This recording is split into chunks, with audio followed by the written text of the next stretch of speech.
So funny story, this morning I woke up and I was thinking about kind of my facial hair. And I've always struggled with shaving my neck because any time in the past that I tried to shave my neck, I would always just cut my neck open and it would look bad for a couple of days.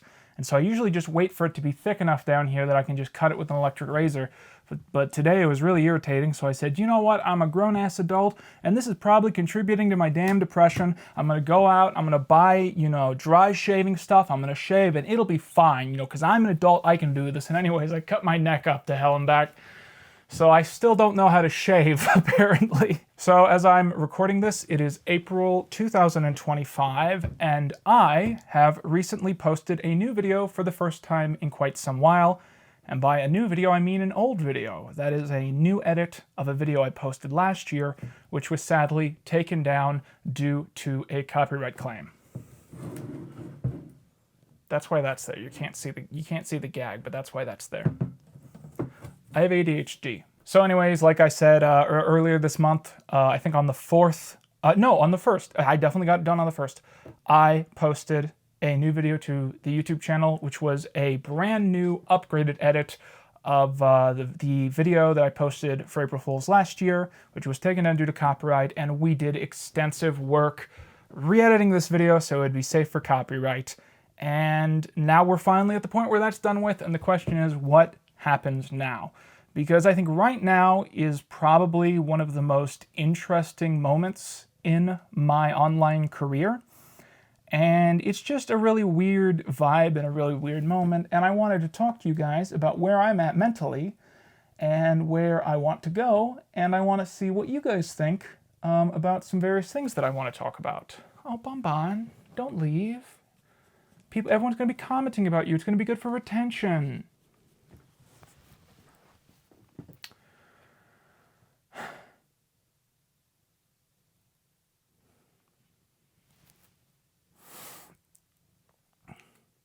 So I'm just going to start from what most people probably call the beginning here. I don't know how much of this I've spoken about in previous, second channel videos, but, I'll just start from, what makes the most sense for me to be the start of why we're where we are.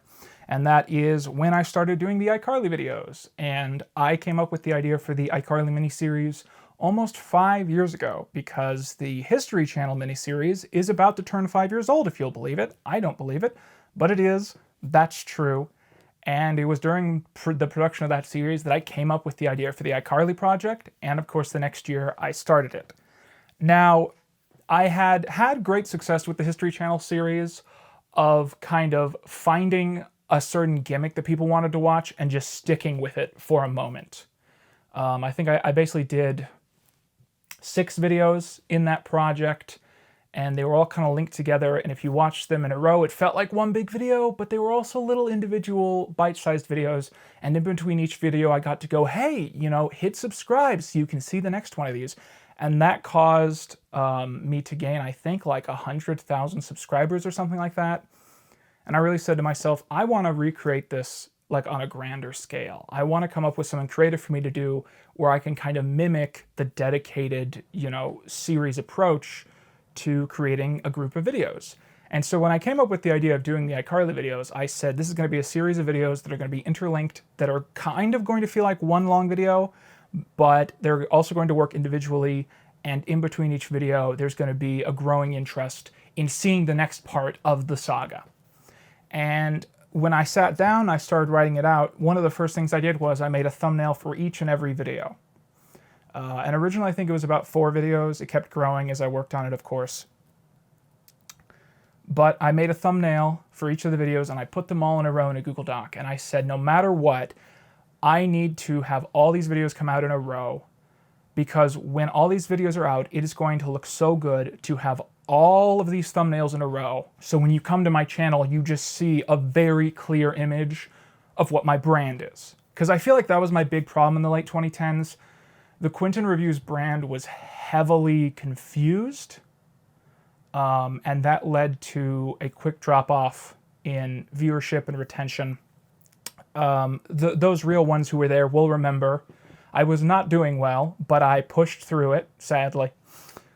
And I think the early 2020s was all about rectifying that and trying to find my footing so I could find a stable place to kind of, not only work on the channel and work on the content, but work on my mental health.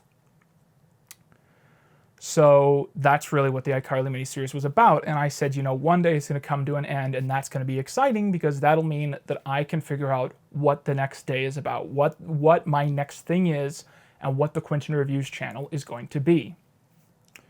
And basically, I would say for the past 2 years, I have been in this kinetic moment of transition where everything about the channel is a one day. Is in the future, this will come out. In the future, this will happen. In the future, all these things will line up. In the future, all this will make sense. And so I have to, kind of keep reminding myself, these aren't just words, all this hard work will pay off, even if I'm not currently seeing, the responses to this work. And I will eventually find the footing again, because that's the really big thing about all this. And I hope so far this has all made sense. But basically in the late 2010s, I was heavily unstable, the channel was doing bad, and I was doing bad. And I was financially in the dumps. Mentally, I was very manic. I was almost like a different person every week. I was doing very bad. And the channel was dying off, and I thought my life was over. And then with History Channel and iCarly, I found this stability and this recognition, and of course a greater infamy for being the long videos guy. But it was a great stability that allowed me to work on myself, and I realized that I much preferred being someone that put out videos, every few months at most, but potentially a couple times a year. I realized that I much preferred that to being somebody who was constantly trying to chase after trends and was constantly trying to get a new thing out every week and constantly trying to make a big viral clickbait video about whatever was topical that week. And actually having the stability of having a real fan base there has been such an enlightened element of my life that I have constantly dealt with nervousness that I'm going to wake up one day and it's all going to be gone. Because keep in mind, I used to do the Fallen Titans project, which was essentially about creators who had that happen to them. That's a very basic episode 1 description of what Fallen Titans was supposed to be. And I'm going to explain this to you just so you have an understanding of the angst, this shadow of angst that I've been battling with. I've had a recurring nightmare the last few years where I make a video, I post it, and it's the first video I've posted in months or maybe years. The video is received very lukewarmly. It gets like 300,000 views in 2 weeks. And then I just sit back and go, well, it's all over. Everything I had, all the kinetic energy, all the potential that the future of this channel is going to be, it's all gone. And now I'm back to where I was in 2019. That's a recurring nightmare I've had. And that's one of the reasons why I upload less to the channel, is because I'm very much worried that if I don't make something that is of a certain quality, I'm going to ruin my good relationship with the algorithm. Like, I'm going to make the algorithm think that I'm a loser and stop recommending my stuff to my audience, and then I'll be back to where I was in the 2010s. And that's been an honest anxiety of mine, and that's led to me not only wanting to post less, but more importantly, it's made it harder for me to enjoy parts of the creative process. And so trying to work on that and work on my relationship with my creativity has been an important thing for me.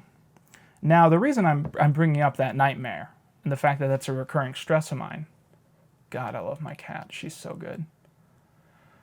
The reason is, of course, that I just posted the latest video to my channel, and it is doing just fine. I think it just hit 400K in about 3 weeks.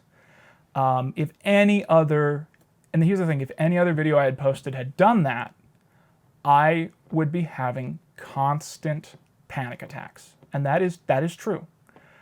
Now, a lot of you might think that's ridiculous, because a lot of you, I'm sure, are smaller YouTubers who would be grateful to get 500 views on something. So the idea of getting, almost 500,000 views in a month probably sounds ridiculous, but that just represents the absolute headache-inducing drive to continue to only create gold that doing YouTube for so long will put into you. And it's not only like, this video should do well, I hope. It's, oh God, I hope this video doesn't ruin my life. So there was like a day where that bothered me a lot because the video has consistently been like my 10th worst performing video. But truthfully, what I ended up saying to myself was, well, look at it this way. First of all, it's a re-upload. If you combine the views for this year with the views from last year, the video has something like 1.3 million views. So it's a re-upload of a novelty video that I never expected most of my audience to interact with in the first place. I never even expected 100,000 people to actually dedicate themselves to watching that video all the way through. And to this moment, I don't think that many people have. I'm not even sure if that many people have even tried to be honest. So the fact that a novelty gag video that was for April Fools, that was for a very niche, small part of my audience, that video is getting hundreds of thousands of views, it really shouldn't upset me. And because I've really rationalized that within myself, I truly feel that way now.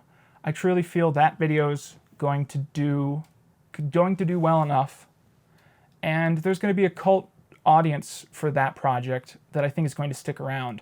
And I think the weird thing is that not only are there a lot of viewers that are clamoring for me to come back, so there's a certain sect of my audience that is clamoring for a new video with my dad. There's an even bigger chunk of my audience that's clamoring for a new video from Quinton Reviews, the iCarly guy. And then there's a small but vocal part of my audience that has been clamoring for ages for the version of Quinton Reviews that existed before 2021. No, my Back to the Future micro-action hoverport. I only have 30 more of those. I think about that a lot, the History Channel videos. I could have stuck with that niche. The thing is, interestingly, there's a ton of other YouTubers now who do full-time what I did. I watch them all the time. I wish I could think of all of them off the top of my head. Trey the Explainer, or is it Trey the Explorer? I think it's Trey the Explainer. They are a great example of this. I was just watching someone that does iceberg videos about, different parts of history.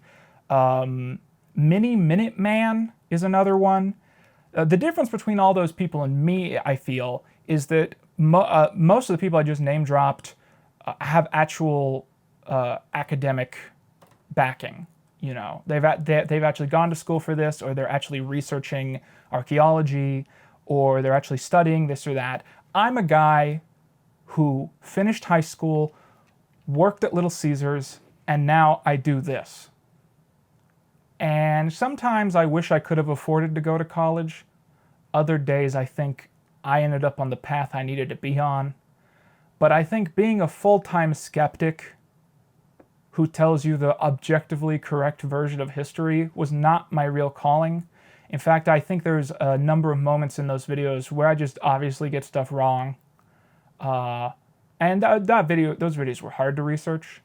And I am not I'm not a classically trained skeptic. I'm just a guy sitting in my apartment telling you about dumb bullshit. And so I feel it was probably a good thing that I did not fully dedicate myself to actually being the History Channel debunk guy. I had a point, and we just went off track. But the fun thing is that I've gotten really good at getting back on track, so we can continue where we were, which was, I was talking about the fact that there's a section of my audience that wants a new video from my dad. There's a section of my audience that wants a new video from Quinton Reviews, the iCarly guy, and there's a small but vocal section of my audience that hasn't watched me at all since the iCarly miniseries started, and all three of those people are clamoring for a new video. Probably, maybe, I don't know. Maybe some of them have fucked off. I have no idea. And so now I'm in a moment where I need to kind of make all those people happy. And that's going to be an interesting process, I think. But I'm kind of excited to do it. One thing I will say is, the current plan is the next video that will be up on the main Quinton Reviews channel will be another video with my dad. It will primarily be about the Henningverse and the creation of Green Acres and how Green Acres really perfected that rhythm.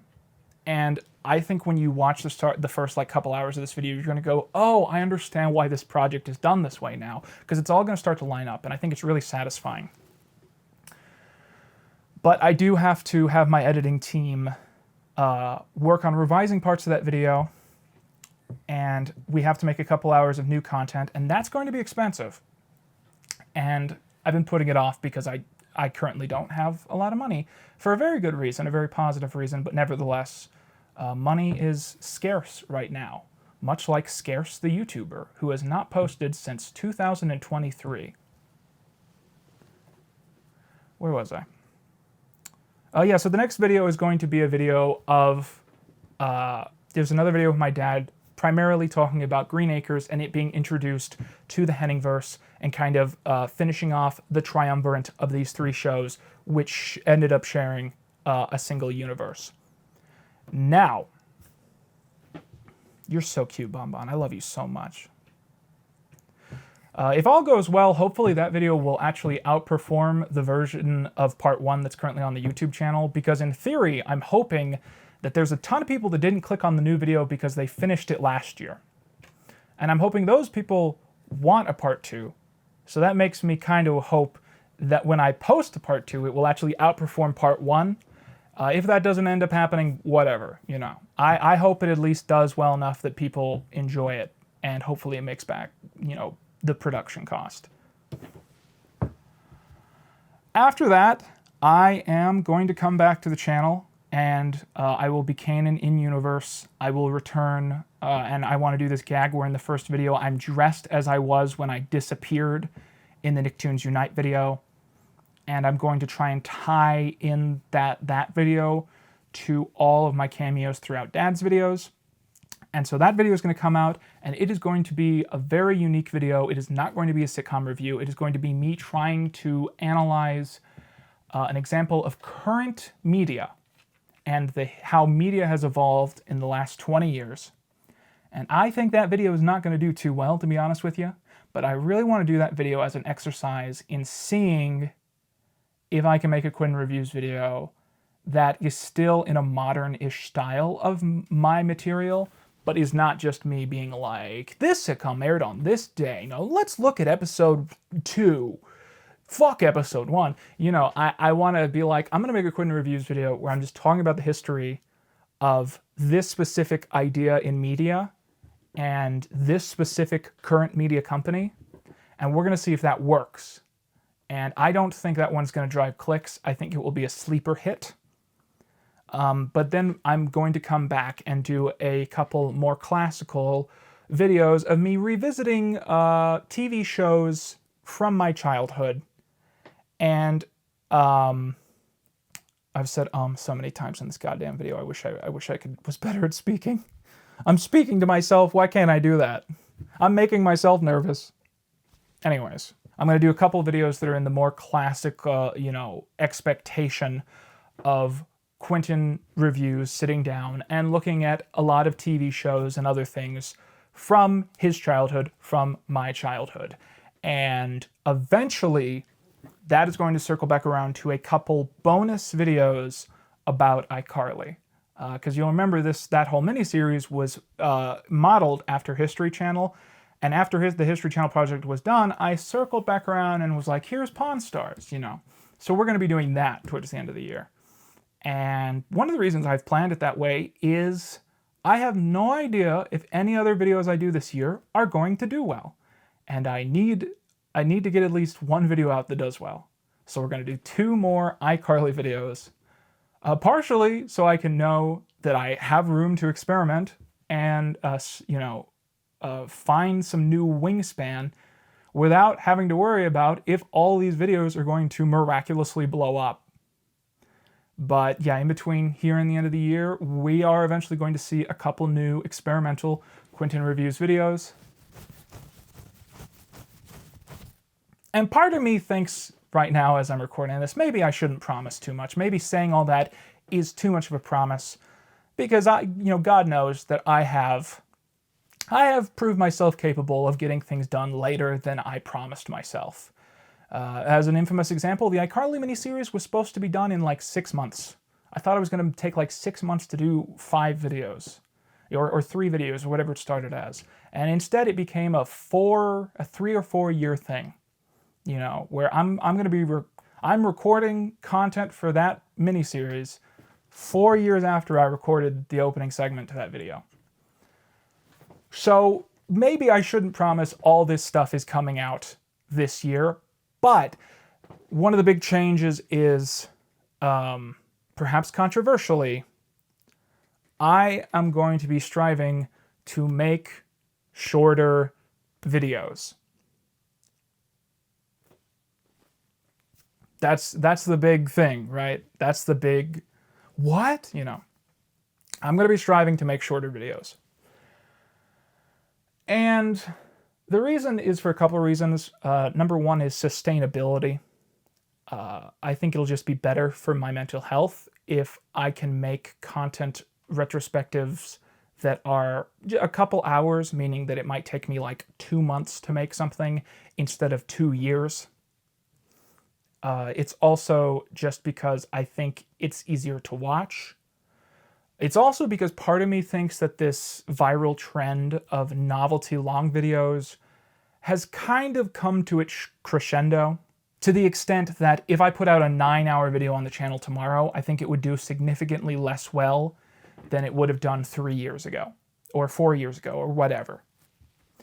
I think that trend is kind of dying down. I think there's a couple causes to this. I think content exhaustion is one of them. I think people are just getting very annoyed at the concept. I certainly know that I have received a lot of very, interesting feedback for me daring to make long videos. I think another big thing is that the people who used to watch those super long videos, I think statistically they have less free time now. You know what I mean? Like, I think the average person probably has a lot more going on in their lives where they can't sit down and watch a 12-hour video. And of course, I know all the animators in my audience are about to get very upset and tell me about how great it is to have a 15-hour video because you have to animate all day. You guys are the exception, and you guys are the best. I love you, animators. Please watch more of my videos while you animate. But I think for the average person, who isn't an animator and might have some other job or might be going to school, I think they have less time for these long videos, and so I think it makes sense to kind of pull it in a little bit. Now, does that mean I'm going to go back to making 25-minute videos? No, because I think those videos are deeply unsatisfying.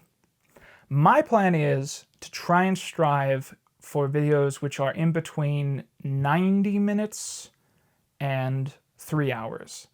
I think a golden rule is that I probably have to make videos that are at least an hour. Even if it's like an hour and 10 seconds, I don't think I can post stuff to the main channel that's less than that. I think it would actually potentially damage the channel. And that sounds like a joke, but it's one of those things where once you lock in your brand, and once you understand what the Quinton Reviews brand is, you become meticulous about these things where you go, no, I can't just post a video that is that disturbingly off from what my audience wants.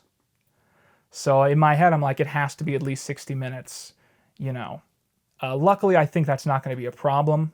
I think everything I do will be at least an hour. And if anything, setting my goals that way means that I'm going to be less likely to stress about if I don't have a lot to say about something, But I think on average, I'd like to strive for an hour to 2 hours, occasionally with a 3 or 4 hour video. And yes, sometimes I will do a video that's more like 7 or 8 hours. But I don't think it's the goal anymore.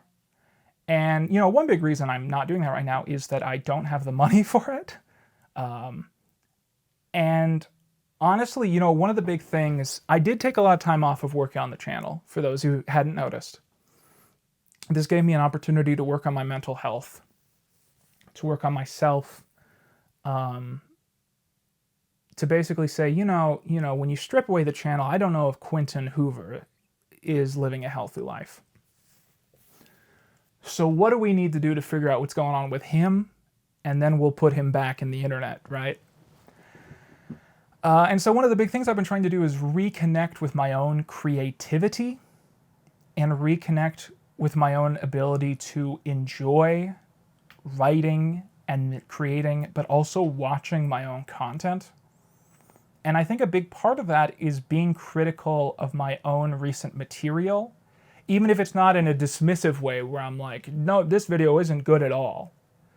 But one of the things I'll admit to freely is I think the salmon cat videos are the least defendable videos that I have recently made. And if you disagree, please defend them for me, because I'm probably not going to for a very long time. And what I mean by that is that I think in those videos I felt the pressure to really give in to really explaining how terrible this show is by telling you how much of a waste of time it was, and to really bunker down and just explain to you how painful every episode is. And I think it did get to the point where it was like, all right, I should be finishing these recaps 3 times as fast. And I kind of allowed myself to get into the factory mindset of just getting the video out. And I think if I went back and did the salmon cat videos again, first of all, I would choose not to do that. And second of all, I think I would go at it from a completely different process creatively. And recognizing that those videos are not what I want the future of me to be has actually been a really important part of figuring out who I want Quinton Reviews to be. Because when you've been doing YouTube for as long as I have, I've been doing YouTube 9 years. Basically, 9 years ago this year in January, that's when Quinton Reviews Season 1, Episode 1 came out. There were some false starts and, other side projects and pilot episodes and Season Zeros, but 2016 is when I started, like proper. Been doing it 9 years. Had a point. What was the point? What was I saying? All right. Whenever I speak to other people that have been doing YouTube for more than like 4 or 5 years, I always say the most important thing you can do is to constantly work to cushion yourself in a way that you still derive fulfillment from doing what you're doing. And I think that's the secret to not totally burning out, is like just looking at your life and saying, what do I need to do to still make this fulfilling?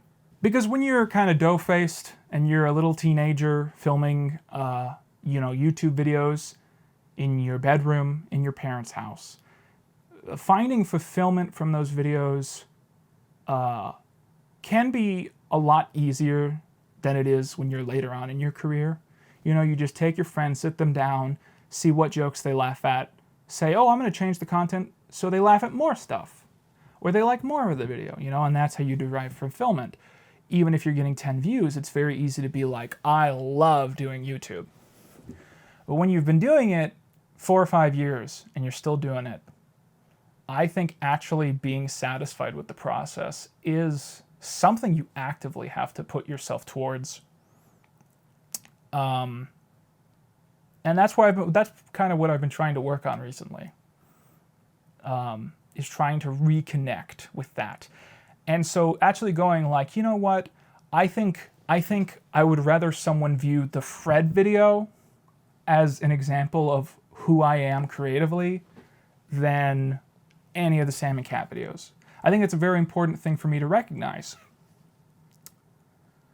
And because of that, it kind of makes me go, okay, then I need to reconnect with that and figure out how to get back into that, to continue some part of my brand that connects with my old audience and will have them coming back in. 2025 is going to actually be such a weird year for me. And here's the big reason. I set an arbitrary goal for myself some time ago, and I really, really want to reach the goal. and every single day it seems a little bit more impossible, but I don't give a damn. I'm really gonna try. And this is the goal. Like I said, I started doing YouTube for real in January 2016. That was Quinton Reviews Season 1, Episode 1. My personal goal is I want to be at 1 million subscribers by the 10-year anniversary. I want to have the damn golden plaque by the 10-year anniversary. And I want to make a video. I've been working on a video that is the 10-year anniversary video. And in that video, I want to open my plaque. And that's like one of my big goals, is that, you know, somehow throughout the rest of the year, I need to get to 1 million subscribers. Now, as you guys are watching this, you're saying, oh, that'll happen this year. Don't worry about it. But I feel like it won't happen if I half-ass it. Because I think at the moment we're 97,000 subscribers away from that. And there have been years where I've gained 500,000 subscribers in a year. And there have been years where I've gained 2,000 subscribers in a year. Those are both exaggerations, I think. But, you know, right now, one of the big things I'm questioning is not only how do I bring back what I was doing before, but how do I recreate this enough that new people actually want to come and check this out? Because that's something I've been worried about. I've been worried about if the iCarly project is really one viral thing that developed a dedicated fan base, and that dedicated fan base comes back over and over again. But if you weren't originally part of that first wave, you're not going to come back in and join the fan base because of that. I worry that there's not a ton of people who are like, oh my God, look at this 8-hour Victorious video. I gotta get into watching this guy. I think it's a lot of people who had that experience years ago and are coming back because they became a fan of what I was putting out. And I think the only way to gain more subscribers and to continue to grow is to try new things and to cover new topics, and to approach my content from a new perspective. And I hope that will get me to 1 million subscribers. But, you know, those two things are kind of what I'm constantly thinking about. The question of, will my old audience still be there? Will they come back and watch what I put out? Or have they gotten burnt out with me? So that's the first question, is will the old audience actually come back and be present with this new era of my channel? And then will me experimenting cause new people to find my content and experience it and subscribe so we can grow just a little bit so I can reach that goal? And not just because I want to hit 1 million subscribers, but because I think growing and changing is the #1 most important thing you can do in your life. And I would not be content if my channel was just a continued recycling of one gimmick over and over again just to appease to a dedicated fan base of people who enjoy being in the super secret long video club. I love you. Don't take that the wrong way. And, you know, it's just a weird moment for me, because it's a whole lot of me just saying, you know, all I can do is just try and get off my ass and work on this stuff. And just hope that it's all going to work out. And that's really the future of the channel. For the next year, it's really going to be me saying, how can we move past this? How can we make the next moment? How can we make the new era of Quinton Reviews? And that's where I've kind of been. And like I've said, like I've hinted at before, it's just been weird because I feel like I've been... And like I've hinted at before, it's just been weird because I feel like I've been in that mindset, and I've been experiencing that ongoing kinetic emotional state for years. And I just have to keep convincing myself, no, soon it's going to turn back around, you know. Because the biggest fear in my mind is just, I put all my time, love, energy, and money into making this new content, and then it all flops.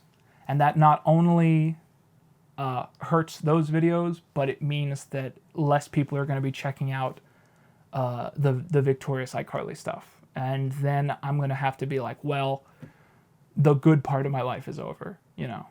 That's the cataclysmic worst case scenario that I bitch to my therapist about. And most other times, I try and stay hopeful that if I try and make something cool, that people are going to appreciate it and that there's going to be an audience for it. And if that's going to work out, all I can do is just hope. And that's where we're at right about now. So yeah, I hope this video explained everything to those of you curious about what's going on with Quinton Reviews, where we're going to be going. I would love to hear from you guys about what you think about the general vibe of where I'm trying to take things. I would love to hear from you guys what you think Quinton Reviews is all about, because that's the other issue I've been thinking about a lot. I have an understanding in my mind of what the Quinton Reviews brand is, but it's so interesting to me that a lot of it is just the iCarly project forwards.